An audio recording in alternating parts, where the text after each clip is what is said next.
Hey everyone, and welcome to my channel, SuburbanSill. So today I'm going to talk about self-watering planters. So self-watering planters can be really helpful, and they can also be somewhat dangerous. And it kind of depends on what plant you're working with and maybe what your attentiveness to your plants is. I myself am an underwaterer. I tend to always err on the side of less water is best, because you can always kind of bring a plant back from being underwatered. Overwatering gets to be just a little bit trickier and harder to save the plants that have sat in water too long. But there are some plants out there that are great for self-watering planters, and so we're going to talk about some of those today. I received a 5-pack of these very cool self-watering planters from a company called Emerging Green. You can learn more about them at emerging-green.biz to see some more of their environmentally friendly and eco-friendly products. But I was excited to try these self-watering planters because they're aesthetically pleasing. They look nice. They match with my other planters and pots. They match with the colors of my house. I thought that the water reservoir was plenty big, so you don't have to worry about filling it up all the time. And they're super easy to put together. All you do is put this little wick in through here, and there you go. You're ready to go. So I was excited to try these out and see what they were all about. When I decided to give these a go, I was thinking, okay, what plants work really good in self-watering planters? So I came up with a list that I'm going to share with you today. And I have some classic favorites along with some plants that maybe you might not have thought of. So let's get started. First plant on the list is Epiprenum. This is a basic go-to plant that everybody loves. I think it works for all varieties. The one thing I like about the pothos is that it tells you when it's thirsty. It'll start to look sad and you can water it and it bounces back right away. They do like a more consistent watering, which is not always my strong suit. So they need to be watered about once, every week or every couple weeks, something like that. So a self-watering planter will work really well for pothos, especially if you're going to do some propagating. You want to do some cuttings or something. You need to keep that soil evenly moist. Load up your self-watering planter with some cuttings and you're sure to have some success. So Epiprenum, can't go wrong with that plant in a self-watering planter. Another plant that is great for self-watering planters is African violets. African violets are great for self-watering planters because they also need a consistently moist soil. They have a special soil requirements also that has some added ingredients that keep it consistently moist. The other benefit to the self-watering planter is that now you're watering from underneath. You do not want your leaves of your African violets to get wet. They don't like that. They don't like that at all. So watering from underneath is also very beneficial for the African violet. One tip for the violet: if yours stops flowering, you don't give enough sunlight. They need a lot of light. So African violets, great for self-watering planters in a very bright location, and they will flower and they will love you forever. So the next plant on our list is the umbrella palm. I don't know if you're familiar with the umbrella palm. I happen to have one right here. This is a fun, upright growing, semi-aquatic plant. And because it's semi-aquatic, obviously, it needs a consistently moist soil. You can grow these indoors or outdoors. I would say maybe put it in your bathroom for some added humidity. Always keep the soil nice and wet. You can even use like a heavier soil that really kind of holds in the moisture better. And you will keep it loving you and happy forever. So the umbrella palm is a great plant for a self-watering planter. Herb gardens. Herb gardens are great for self-watering planters. I have one right here that I put together to show you. I don't know if you remember last year we did the homemade herb garden with the basil and the seeds. I will put a link up here so that you can check that out if you're interested in just doing one from home.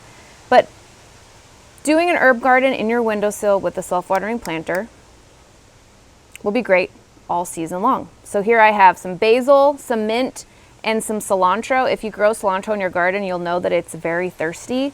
So keeping the soil evenly moist for these herbs is perfect. The nice thing about these is that they're really big. So look, I was able to get some really good herbs in there with plenty of room for them to kind of spread out and grow a little bit more. So I love the smell of this mint, by the way. Oh, wow, it's delicious. Another plant that's great for self-watering planter would be a fern.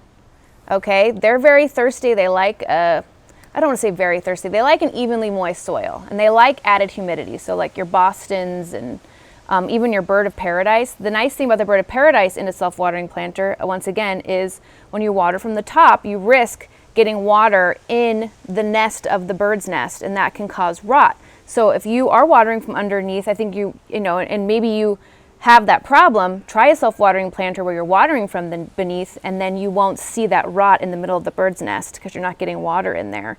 Even in my bird's nest, I'm very careful about watering around the edges, but it still kind of leaches in sometimes and always worries me that it's going to be too much. So self-watering planter for your ferns might be a great solution. Your Kim Queens, your Bostons, your just any fern, I think, would really benefit from self-watering planter. Next plant for a self-watering planter I have for you. Look at how cute this is. Bird of paradise. So these obviously tropical plants love to have an evenly moist soil. You don't want to let them dry out. The topsoil can dry out, but underneath it still needs to stay like consistently moist. They also, of course, like to be fed a lot in the growing season, so they like fertile soil and lots of sunlight. Direct sun, I mean, I plant mine outdoors in direct full sun. This guy will just be in the window and we'll see how he does, but they love bright indirect light. Even my one that I have outside in the summer months, I have it on a like irrigation drip line so that it's constantly wet. Because if they don't stay that way, you'll see the leaves curl. It's hard to do that outside because you know, you're not there to water it all the time. The leaves will start to curl up when it gets really dry or doesn't have enough water. That's a sign that you're not watering your bird of paradise enough.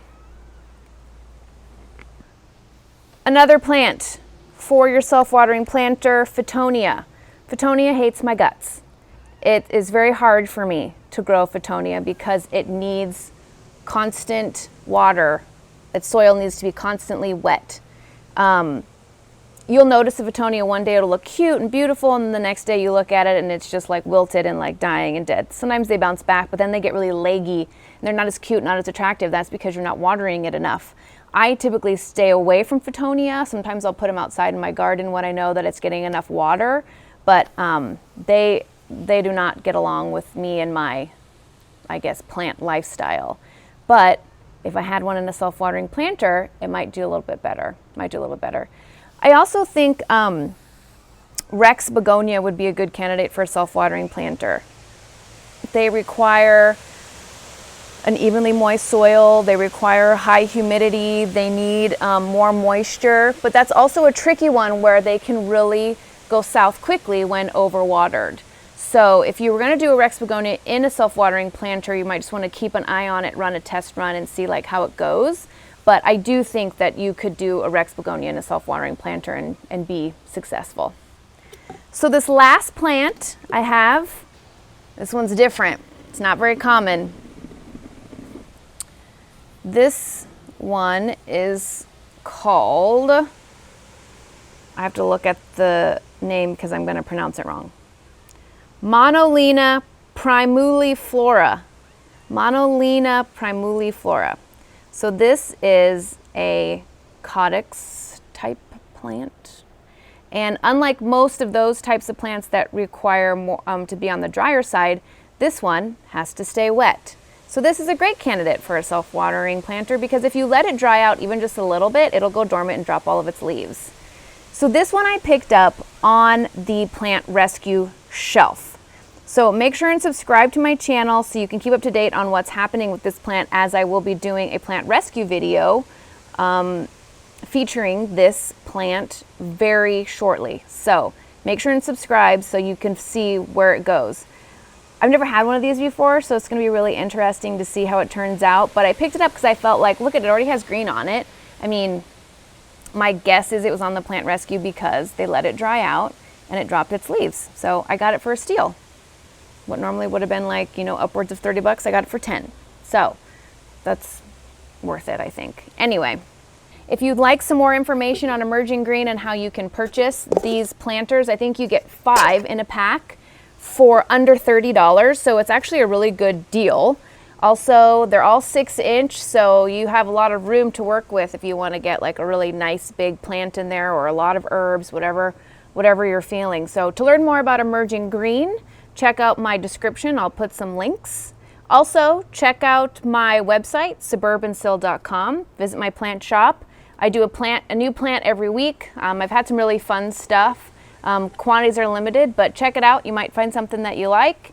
Also, follow me on Instagram at SuburbanSill for upcoming giveaways and fun plant updates and pictures. You know Instagram. So thanks for checking out this video, and I look forward to seeing you next time.